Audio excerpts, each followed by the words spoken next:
Iran को बर्बाद करने के चक्कर में ऐसा साफ नजर आ रहा है कि अमेरिका उल्टा बर्बाद हो रहा है। जैसे जंग में अमेरिका ने अपने तमाम नुकसान छुपाए, ऐसे ही अमेरिका अपने और दूसरे नुकसान भी लगातार छुपा रहा है। डोनाल्ड ट्रंप पर दबाव यही है कि जंग खत्म करो। डोनाल्ड ट्रंप अगर जंग अपनी साइड से खत्म कर दे तो नाक कट जाएगी।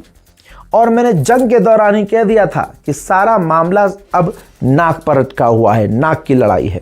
और आपको इसी के साथ बता दूं कि 1980 के बाद अमेरिका कैसे जा रहा है बर्बादी की तरफ। 1980 के बाद पहली बार अमेरिका का ऑयल रिजर्व सबसे कम हो गया है। 1980 में अमेरिका के पास जितना ऑयल रिजर्व था ना, उससे भी अब कम हो चुका है अमेरिका का तेल। यानी अमेरिका का तेल निकल रहा है।